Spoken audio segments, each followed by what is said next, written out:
I froze as my husband stormed into the hospital room, his eyes burning with rage. "Enough of this drama," he shouted, grabbing the 4-pole beside my bed. Before I could react, he yanked the drip from my arm, pain shooting through me as I gasped in shock. My heart raced as the room spun, his furious words echoing around me. And then, the door burst open, but what happened next was so shocking, I could barely believe my eyes. "Hello, my name is Clara Thompson, and I am 39 years old. This is my story." What seemed like a dream life, a perfect marriage, a beautiful home, and a bright future, was nothing more than an illusion. My story is one of hope, betrayal, and ultimately, reclaiming my independence. I met Michael at a friend's barbecue in Denver, Colorado. He was charming, confident, and the life of the party. His laughter was contagious, and his sharp wit kept everyone around him entertained. When he approached me, I couldn't help but be captivated. "You look like you don't belong to this crowd," he joked with a warm smile, handing me a glass of lemonade. From that moment, our conversation flowed effortlessly. We talked about books, travel, and our shared love for hiking. He seemed perfect, like someone who understood me completely. After that evening, Michael wasted no time in pursuing me. He would text me good morning every day, plan spontaneous dates, and make me feel like the most important person in the world. His attention and thoughtfulness were overwhelming in the best way. Within weeks, we were inseparable. Weekend hikes turned into road trips, and late-night conversations about dreams turned into discussions about our future together. Michael seemed like the man I had always dreamed of, kind, caring, and ambitious. 6 months after we started dating, he proposed during a romantic dinner overlooking the city skyline. As the twinkling lights of Denver glowed behind us, Michael knelt down with a diamond ring and promised me a lifetime of happiness. I said yes, without hesitation, believing that I was stepping into a life of love and security. Little did I know that the man I was marrying would soon become a stranger, and my life would spiral into a nightmare. Our wedding day was nothing short of magical. A small ceremony with close friends and family in a charming garden venue outside Denver felt like the perfect way to start our lives together. I wore a flowing white dress that made me feel like a queen, and Michael looked dashing in his tailored suit. He held my hand tightly as we exchanged vows, promising to love and cherish me for the rest of our lives. For the first few months, he kept that promise.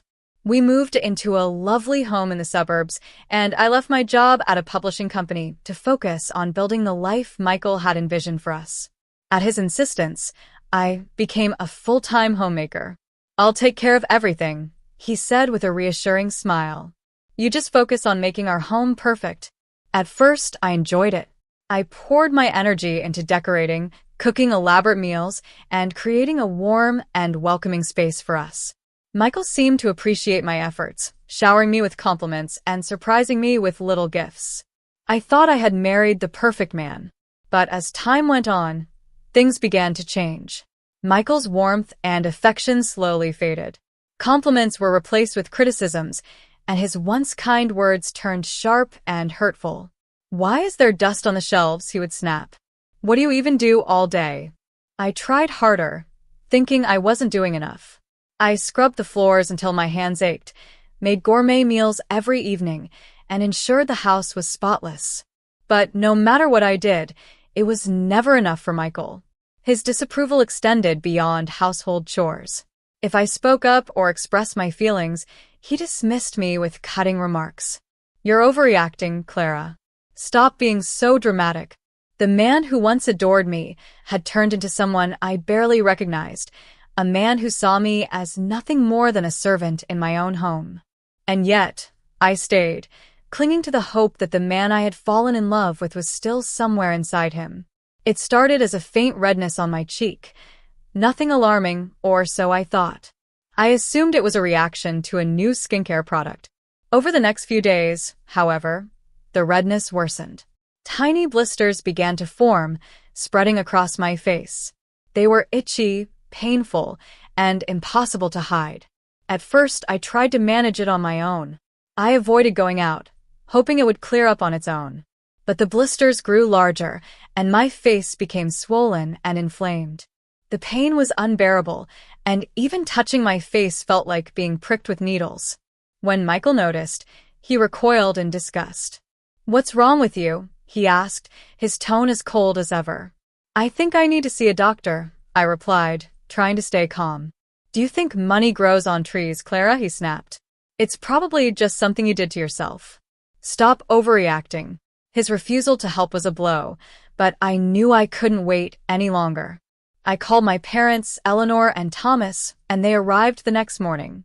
My mother's face went pale when she saw me. "Clara, why didn't you call us sooner?" she said, her voice trembling with concern. Within an hour, my parents had me in the car and on the way to the hospital.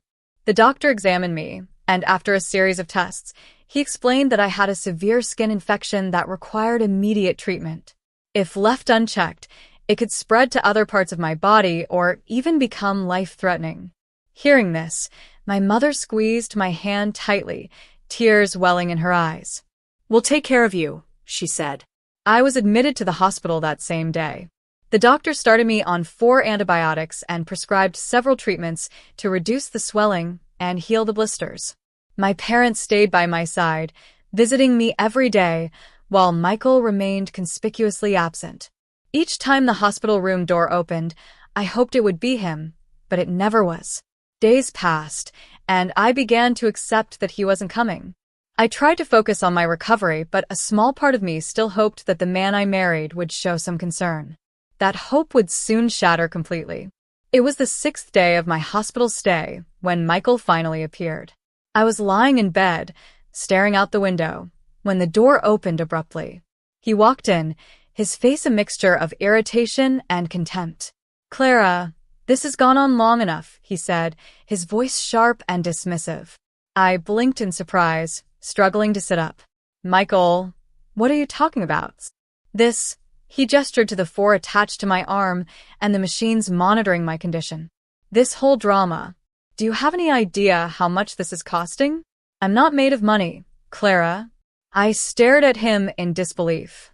"Drama? Michael, the doctors said this infection could have been life-threatening if I hadn't come here. I didn't choose this." He scoffed, crossing his arms. "Oh, please. You're just sitting here, letting everyone cater to you while I'm out there trying to keep things together. Enough is enough. You're coming home. Now." The frustration and anger I had bottled up for weeks finally spilled over. "You refused to bring me here, Michael. If it weren't for my parents, I don't even know what would have happened to me. How dare you act like this is my fault?" His face twisted in rage, and he stepped closer to the bed. "Stop acting like a victim, Clara. You've always been good at making everything about you."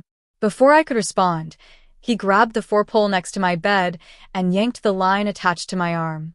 Pain shot through me as the needle tugged against my skin. "Michael, stop," I cried, clutching my arm in panic. The commotion caught the attention of the nurses, who rushed into the room along with a security guard. "What's going on here?" a nurse demanded, her voice firm as she moved to shield me. "She's faking it," Michael shouted, pointing a finger at me. "This whole thing is a waste of time and money." The security guard stepped forward, his expression calm but commanding. "Sir, I need you to step back and leave the room immediately." Michael resisted, his voice rising. "You can't make me leave. She's my wife." The guard grabbed his arm firmly. "Sir, you're creating a disturbance. Leave now, or we'll call the police." Michael's eyes darted between me and the staff, his face pale with fury. "You'll regret this, Clara," he hissed. "You think you can do this to me and get away with it?" The guard escorted him out, and I collapsed back onto the bed, tears streaming down my face.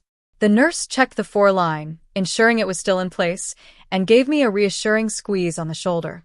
"You're safe now," she said softly. "We'll make sure he doesn't come back." That evening, the hospital reported the incident to the police, and Michael was arrested. For the first time in years, I felt a glimmer of hope.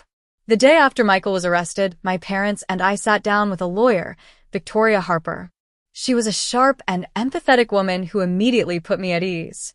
As I recounted the years of emotional neglect and the terrifying confrontation at the hospital, she listened carefully, taking notes and asking detailed questions. "Clara, you've been through so much," Victoria said, her tone firm yet comforting.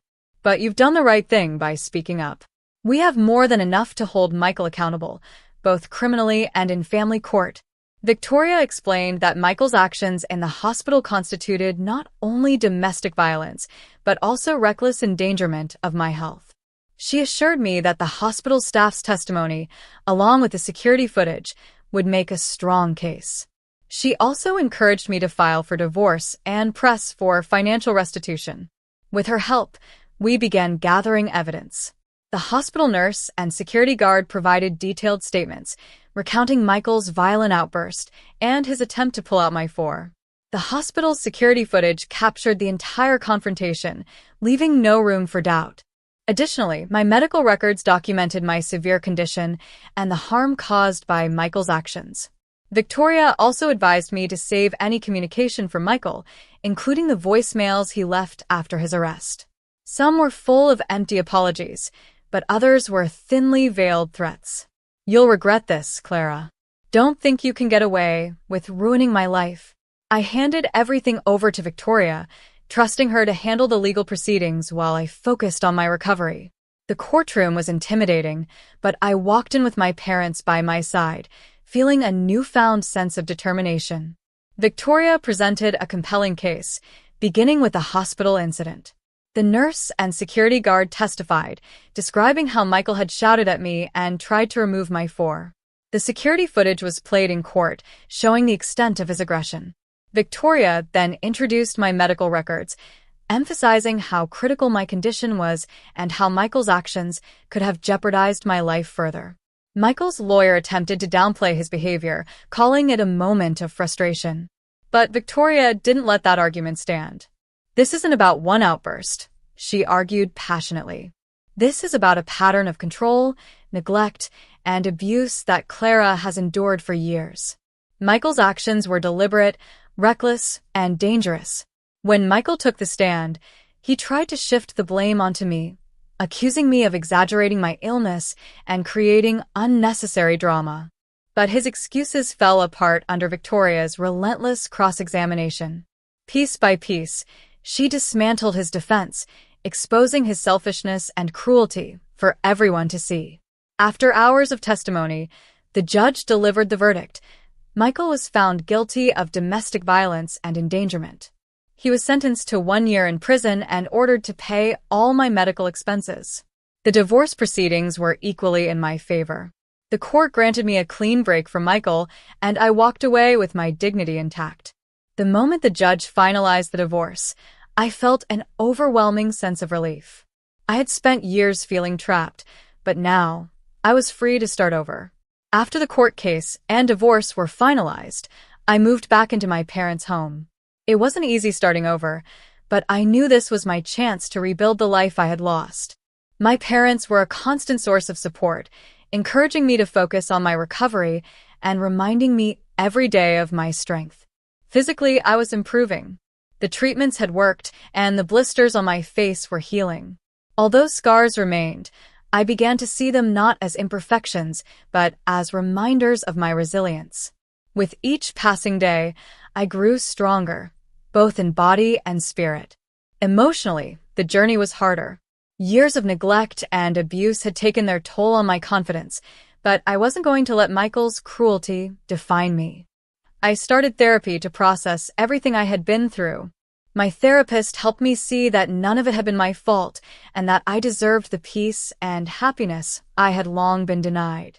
With my parents' encouragement, I began to explore new opportunities.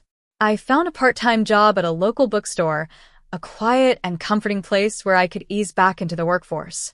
Every day felt like a small victory, getting up, going to work, meeting new people, and slowly reclaiming my independence. One evening, while journaling about my experiences, an idea struck me. What if I share my story with others who might be going through similar struggles? I wanted people to know that they weren't alone and that there was hope, even in the darkest times. With this in mind, I started a blog. I wrote about my journey, about surviving abuse, fighting for justice, and rediscovering myself.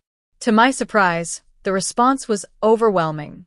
People from all walks of life reached out, sharing their own stories and thanking me for inspiring them. The blog became a source of healing, not just for me, but for others. It gave me a sense of purpose and reminded me that I was stronger than I had ever imagined. Months later, I moved into a small apartment, a space that was entirely mine. Decorating it was a joy. Every piece of furniture, every painting on the wall felt like a symbol of my newfound freedom. For the first time in years, I felt truly at peace. My days were filled with work, writing, and quiet moments of joy, cooking for myself, reading by the window, or simply walking through the neighborhood, feeling the sun on my face. Michael had once tried to convince me that I couldn't survive without him. But here I was, thriving, proving him and every doubt I had ever had about myself wrong. I wasn't just surviving, I was living, and I was finally free. Thank you for watching. If you found Clara's story inspiring, please like, comment, and subscribe to the channel. Your support means everything. Let's keep sharing stories of strength and hope. See you in the next video.